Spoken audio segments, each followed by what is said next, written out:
Hi, I'm Donna Gross, downtown Tiffin Main Street manager, and today is our 4th episode of Seneca Spotlight. We're going to be talking with Judy Dezse, who is the owner of Pan Yan Bookstore. And if you like what you hear, you can like, share, and subscribe to our Seneca Spotlight series. Hey, Judy. Hey, Donna. Thanks for coming and visiting us today at Seneca Spotlight. I'm so glad that you're here. Thanks. I'm so glad to be here. And congratulations. You just had 2 years of Pan Yan Bookstore being open. Is that? That's right. Yeah, That's I thought right. I saw that on social media. Congratulations. Thank you. I can't believe it's been 2 years. Yeah, that really flew by. Doesn't it? Yeah, it really does. As a business owner, things either go really slowly or really quickly. Yes. Yeah, I think like the leading up to the opening seemed just like a turtle, like so slow. And then once we opened, it was Zoom. So Yeah. That is fantastic. Well, congratulations. Thank you. So let's talk about Judy Dezse, or back then, Judy Smith. Yep. And how you got to be where you are today, like where you grew up, where you went to school, and those kind of things. Yeah, so I actually grew up in Galesburg, Michigan, super small town. We probably had more livestock than people. And so I grew up there my entire life. My parents have actually owned their own business for almost 40 years now. And so my dad is a podorthist, which means he can make custom inserts for shoes. But what they're really well known for is their shoe repair. So the name of the business is The Shoe Smith. So it's a little bit of a play on words. Our last name being Smith, and then the fact that they fix shoes. And so that's both my mom and dad own that business, and they also sell like orthotic shoes, very comfortable shoes. And so I literally grew up in that business. I would go there after school. I would be working there in the summer. I would be restocking shelves, getting customers their shoes for pickup, even fitting customers for shoes. I learned how to do that from a young age. So I grew up in an entrepreneurial family. Once I decided that I was going to go to college, I decided on Heidelberg University here in Tiffin. And I had no idea what I wanted to do. And the best advice I got was from my pastor at the time, who said, Judy, just pick something. And so I was like, well, I'm pretty passionate about the environment. I'm going to go into environmental science. And so I started as an environmental science major at Heidelberg.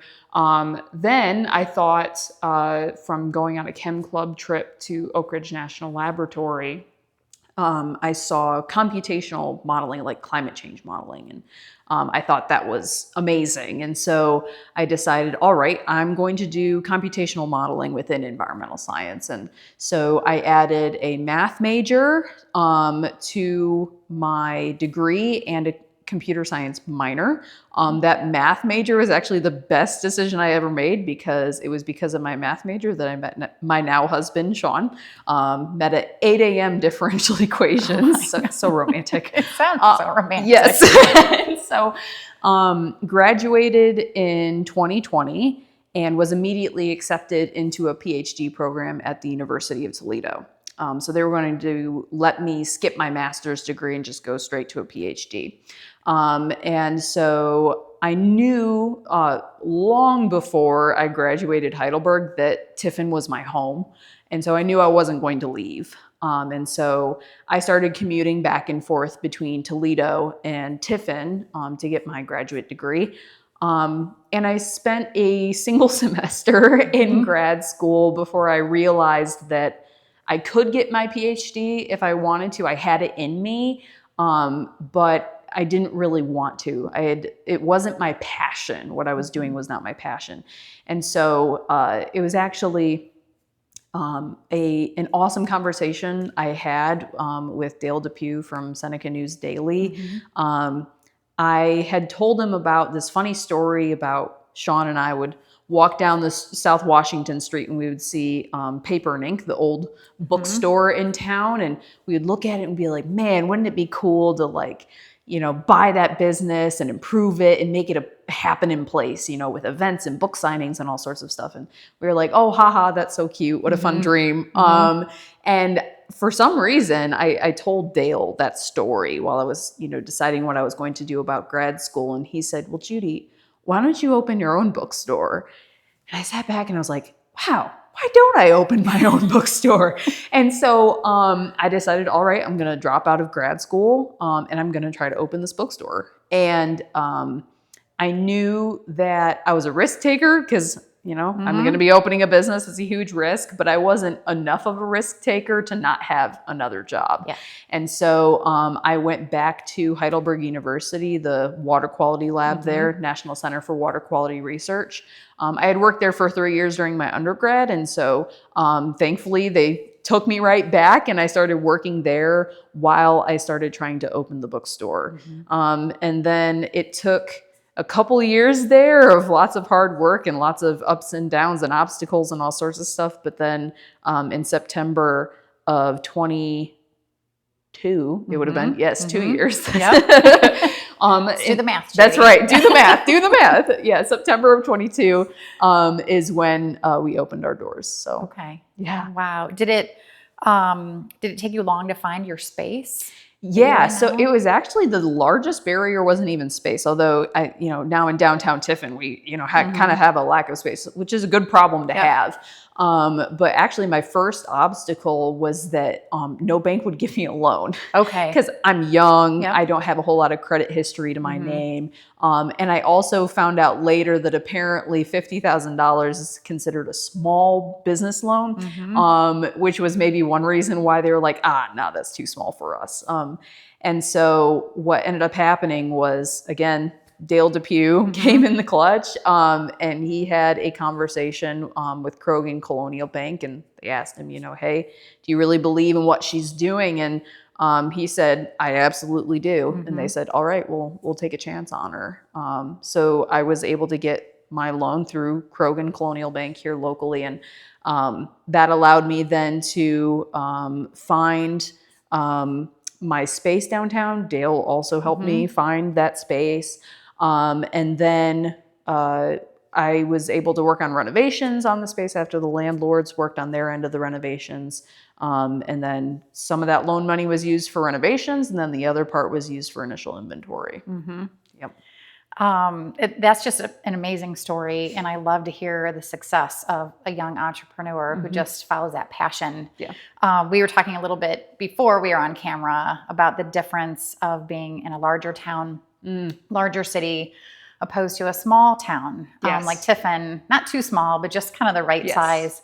And how you can make those connections, how someone that can go talk to a bank and on your behalf. And I don't know if that would happen in many towns like Tiffin. No, especially because having grown up in an entrepreneurial family, my parents have a completely different perspective, because in their town, they're too big, and they've joined things like chambers and business groups and things like that, and it just never works out because it's like they're too small, and so the city and different partners just don't really care about them too much because they're just too small.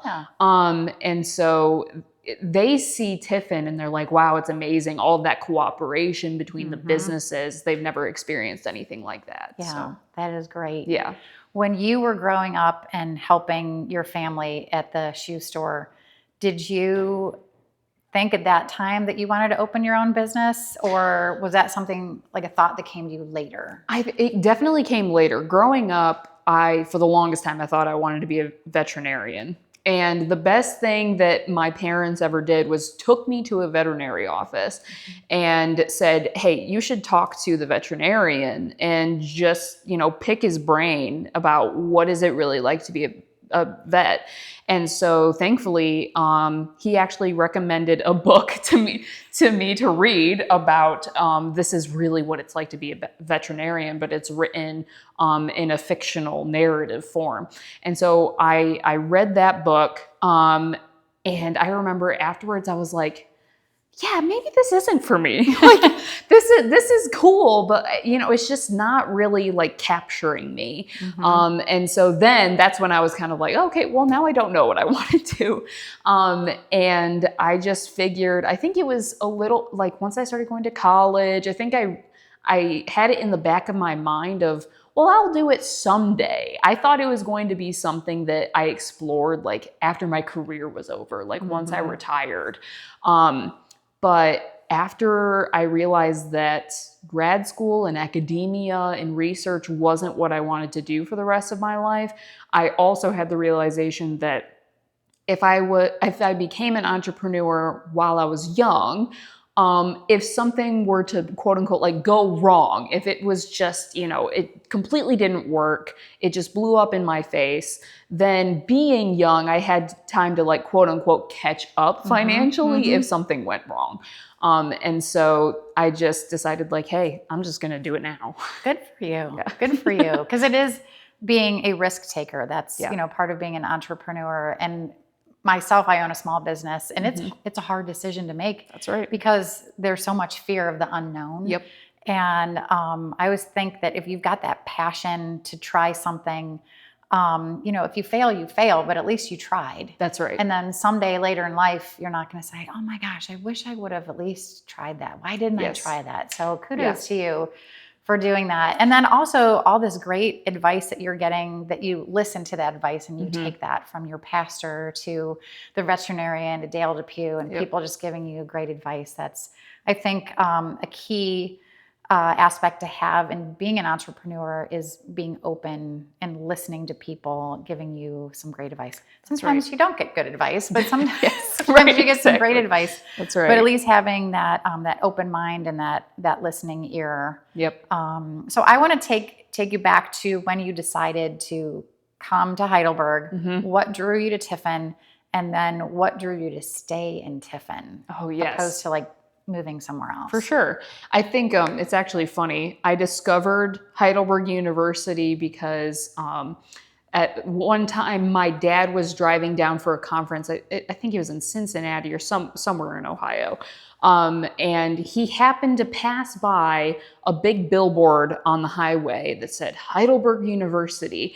And it captured his attention because at the time, I think this must have been 2012, I was on a European tour with a group called People to People Student Ambassadors.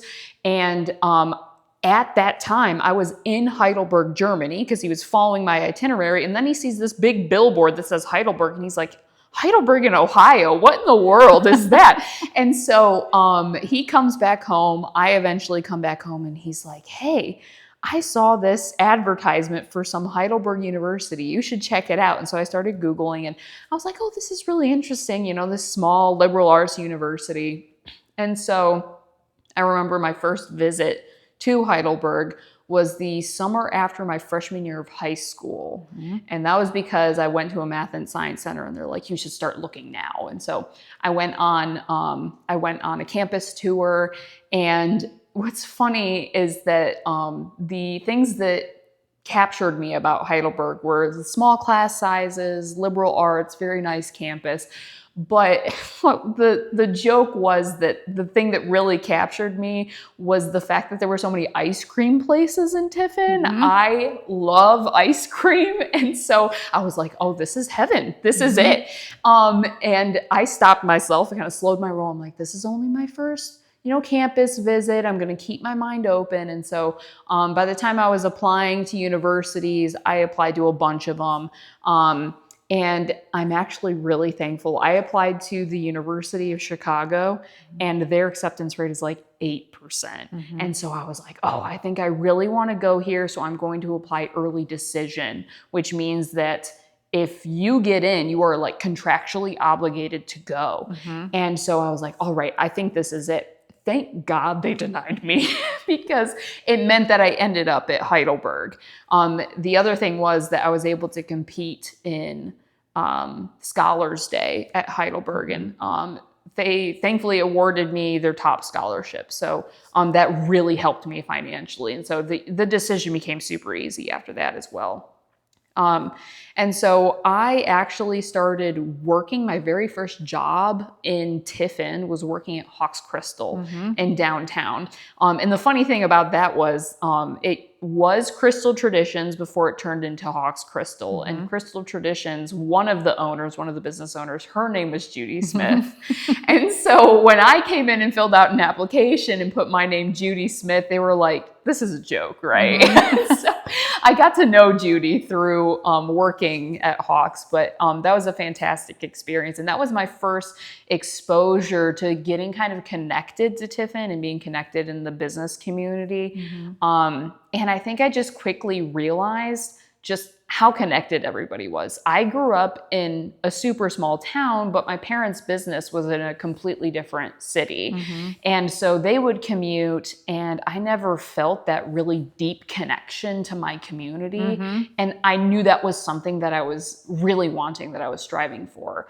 And so seeing that connection between people in Tiffin really inspired me. And so I think that was a major driving factor of why I really wanted to stay, is because even just working at Hawks, I immediately felt connected. That is great. Let's talk about Pan Yan and the name. Yes. How did you choose the name Pan Yan for your bookstore? So a lot of people will come in. Those of the more mature generation will remember the Pan Yan restaurant that was around, I think, in the 60s. And so I get a lot of them coming in like, oh, you must be named after the restaurant. I'm like, well, not quite. We are named after the same historic tavern. So Erastus Bow was the first settler in the area back in 1817, before Tiffin was even called Tiffin. And he built his homestead, and then he built the Pan Yan Tavern. And so I wanted the bookstore to be a cornerstone of community, to be rooted in the community. And so I thought, what better than choosing a historic name? So I've had people ask me, well, where did he come up with Pan Yan? And the only answer I've found is there was a customer who actually came in and told me that Erastus probably traveled through Pennsylvania, and there's an area of Pennsylvania that they call Pan Yan for Pennsylvania Yankee. And he must have just changed it to Pan Yan. So interesting. Wow. I love that bit of history. Yes. Yeah, it's pretty cool. So you had the name, you had the space, you had to do quite a bit of renovating. Yes. And the walls in your bookstore are so charming and so warm with that exposed brick. But talk a little bit about that process. Oh, goodness. And the blood, sweat, and tears. That's right. It was all three of those things, because we were using power tools, just literally angle grinders. And so we had face masks on and goggles and protective gloves, and we were just taking angle grinders to those walls. And you're probably thinking, why didn't you just paint over it? That's a great question. I don't know.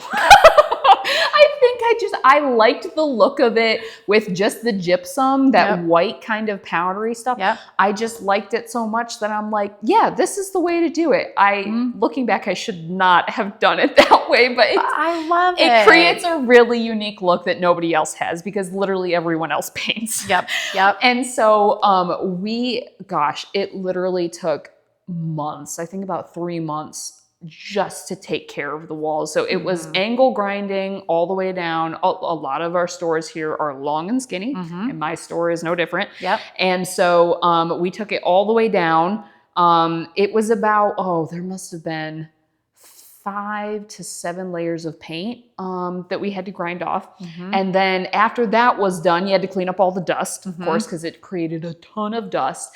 And then we took 3 coats of industrial sealant to seal in that brick. And so and it's all the there to stuff stay. on top. Yes, that's for a long time. That's right. Yeah. Preserving that. That's right. I love it. So you renovated the inside, and now it's time to pick your inventory. And what I love about Pan Yan is the difference of the new books and then the old books too, the used books. I love that. I love a bookstore that has that, mix of both. How did you start deciding which books to order? Oh gosh, yeah. That was actually, if anything, that was kind of like Christmas, right? Especially when you get it in and you're opening the boxes, you're like, oh my God, it's like Christmas.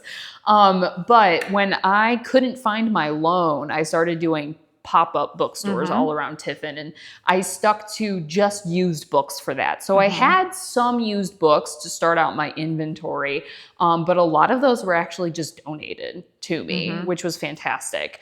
And then when it came to the new books, this is a little, bookstore industry, is that you can order from publishers or distributors. And of course, these distributors will have a little bit lower profit margin than if you order directly from the publishers, but you have way more variety because you're ordering from a bunch of publishers at once, and that can save you on shipping costs too. And so I started just with no accounts with publishers. I was just ordering from the largest warehouse, which is Ingram. And so I just tried to get as much variety as possible because we're actually the only independently owned bookstore in Seneca County. And I think at the time, the closest bookstore was in Bowling Green. And so I knew that we had to be a bookstore that offered something for everyone. And so I started going into individual genres, and then I would try to order, a set number from this genre, the same number from that genre. And I stuck to my budget for the beginning inventory, figuring, all right, once I make more money, then I can fill up more of the shelves. So I will say our shelves looked like fairly bare in the beginning, but people were very supportive to be like, yeah, we understand that you're just starting out. So, and then we had to add more shelves as time went on. So that's amazing. Yeah. Wow. Any major pivots, like things that you decided, in the beginning, and then you're like, well, this isn't working, or maybe this will work better. Any major pivots that you've done? So I actually thought in the beginning, I actually started it as an experiment. I thought for sure there was no way we were going to have used books. Like I thought we were going to start with it, and I was going to realize, this isn't, making any sense. We should fill up the other side with new books as well. And I quickly realized that I was totally wrong and that the used books were actually extremely popular. But I'm trying to think, a lot of the things that we've tried have been fairly successful. So we've been very great with that. One thing that we learned was actually with our events. That's been a huge learning curve for us, is like how to set up the events and what works best for authors and us. And so we quickly realized that when it comes to smaller, more independent authors, we realized that it's much better to have a large event with many of those authors instead of having an individual event with one of them. When you have a fairly well-known author, or at least they're regionally well-known, you can have a single event with just them, and that can be very successful. But when you have really small authors, like it's better to just have them all come together. That's right. To draw out larger crowds. That is great. Yep. Wow. I love that. Being an entrepreneur, you've got to be open to, the advice we talked about before, and then just being able to pivot on your feet to see, okay, this isn't working. That's right. We're going to do this instead. And just being flexible. Yeah. I think our donation policy too, that was a huge pivot for us. Before, we didn't have a donation policy. It was just like, hey, if you have books to give us, we're happy to take them. Well, we learned very quickly that then we ended up with shelves and shelves and shelves of religious books. And it's like, okay, we are never in a million years going to sell this many religious books. And so we had to start being more picky about what we could take in. So you've got a better variety. That's right. Yeah. Wow. So speaking of entrepreneurship, I want to talk a little bit about this new role that you have stepped into this year. And we're so excited that you are the director of the Seneca CEO? Facilitator of the Seneca CEO program. So that's fantastic. Can you talk a little bit just like what Seneca CEO is, and then go into what your role is as facilitator? Yeah, so Seneca CEO stands for Creating Entrepreneurial Opportunities. It's a program run through the Midland Institute, and so there are a bunch of programs all over the country. And we were actually the first program in Ohio, so that's pretty special, but it is a program for high school juniors and seniors to actually experience entrepreneurship. So not sitting in a classroom, like learning about budgeting and learning learning about business plans, but actually going out into our community throughout Seneca County, doing business visits, having guest speakers to experience entrepreneurship. And they actually do 3 businesses throughout the year. The first business is their initial business venture, or what we call their badge business.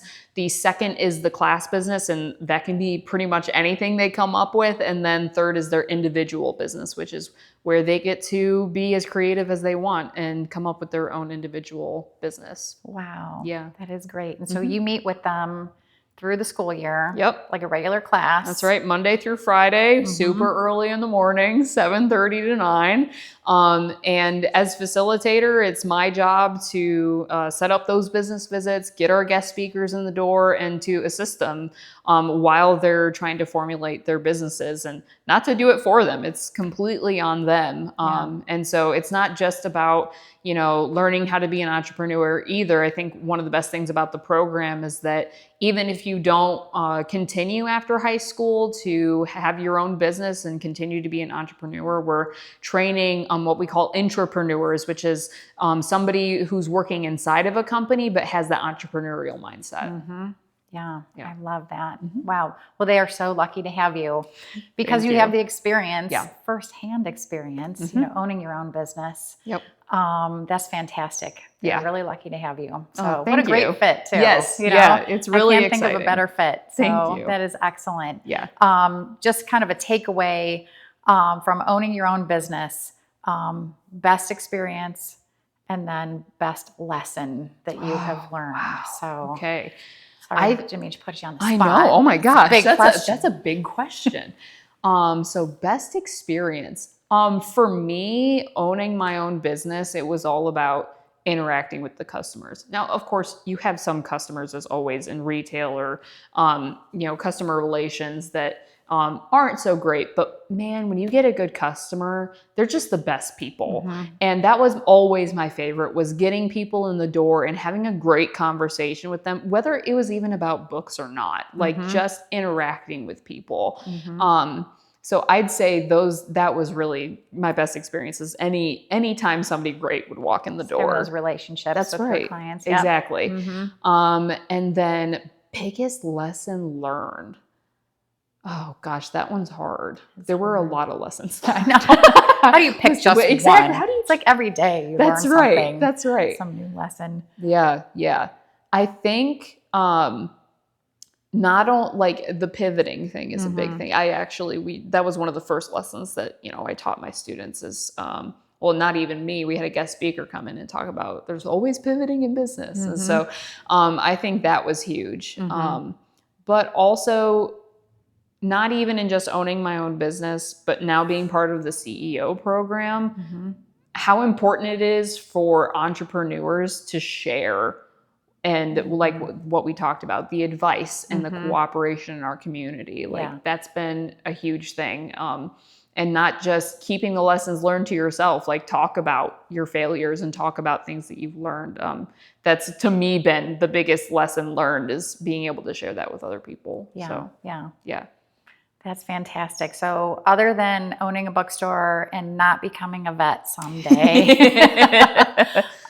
is there any other business that you have that you think, someday I might want to open something else? Gosh. So this is the funny thing. Like I think a lot of people have said, Judy, you are going to be a serial entrepreneur. And I'm like, I think I'm good. I think I'm done. But I do have some ideas. And honestly, if somebody were to take these ideas, I just want them to happen, and I want them in Tiffin, so anybody could honestly do it. But the things that I think I personally want in downtown are a small grocery store to have fresh produce downtown, a pet store in downtown. And then we actually have this really cool space in the basement of the bookstore. I mean, the basement is a dirt floor. So but if it could be renovated, or if there were another kind of underground basement part of downtown, I think it would be so cool to have an arcade bar with arcade games and drinks and duck pin and Dance Revolution and all of that fun stuff. I think that would be so cool. I do too. Yeah. I would go there. Yeah, I know. And we're a college town. It would be perfect. It would be perfect. and I'd go to the pet store. That's and I'd go to the grocery exactly, store. So exactly. I'm right there with you. So, well, Judy, it was such a pleasure meeting with you today and Same. talking about your successes and business and entrepreneurship and just everything that you're doing for downtown Tiffin. I just want to thank you and Of course. and thanks for meeting with me today. Yeah, of course. Thank you for having me, Donna.